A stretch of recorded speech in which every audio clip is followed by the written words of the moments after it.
This is an example of using a clenching and grinding movie to isolate a painful tooth that the patient describes as only being bothersome during eating.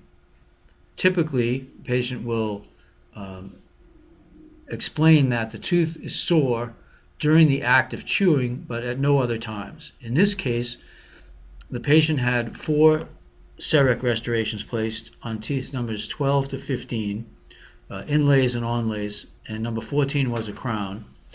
And after the insertion of the crowns and the inlays, the patient was unable to chew on tooth number 14 without it hurting him, and he went back to his dentist, did make adjustments to tooth number 14, but was unable to resolve pain for the patient using conventional methods such as articulating paper only and visual observation of the occlusal surface of the crown.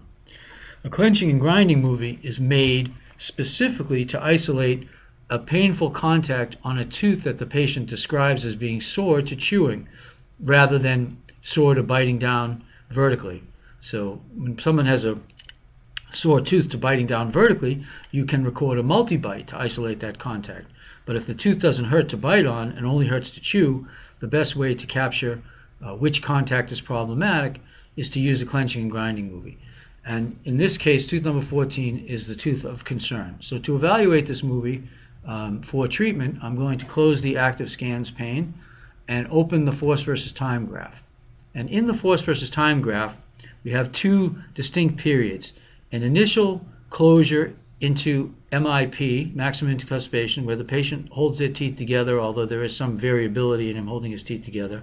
Then he opens at C, and then he begins to grind on his back teeth here in the second part of the graph. And what you're seeing here is the patient not at 100% force, as it would be in closure, but more near 50% force, grinding back and forth across their teeth. And as they do this, they're grinding more to the left side. That's the tooth that hurts them. And we ask the patient, before we record, to grind on the tooth and see if they can make it hurt. Routinely, they can if they do a single action. And in this case, it was grinding to the left. So we're going to start the movie here. I'm going to click into the mouse into the beginning of where the total force line rises.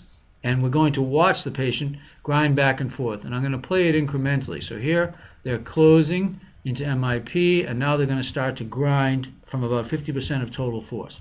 And you'll see the center of force go left. Now I'm going to turn this 3-dimensional pane this way. Of note, in many of these recordings, not just this example, but in almost every example, there are teeth that take much more force that aren't painful. So in this case, tooth number 15 is taking much more force. Tooth number 2 is taking much more force. 14 is the sore tooth.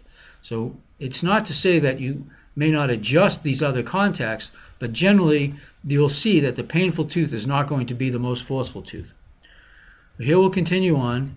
As he grinds to the left, you see the mesiobuccal of 14 rapidly shoot up.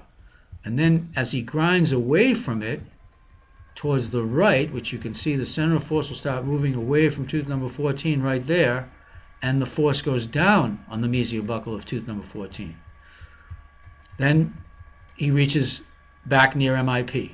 Now he's going to come back to his left, and what you see is the mesiobuccal rise to yellow and green, and yellow. And then as he moves away from it, it will decline, and as he moves back towards it, it rises. So the center of force will show you the direction the patient is moving. Watch it carefully go away from him, go away from tooth number 14 after it rises in force. Rises drastically in force, and now he moves back towards MIP. And that's what this circular loop is. Each time he moves towards 14, and each time he moves away 14. So the problem contact is the mesiobuccal. We'll do it once more. There he moves back towards 14. Now he opened. You see here the total force line dropped. Now he re-engaged. As he's going to attempt to do that, he moves again back towards the left side, and you see the mesiobuccal of tooth number 14. Rise again. So this was the one tooth to be adjusted, this one contact. We marked tooth number 14 mesiobuccal. We had him grind back and forth across the articulating paper, and we relieved tooth number 14. So we re-recorded the same movie in order to see the change.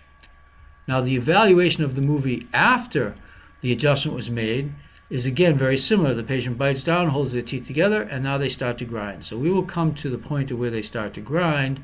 And now what we'd be looking for is that the center of force, when it moves towards 14, and we don't see a sharp force rise on the mesiobuccal.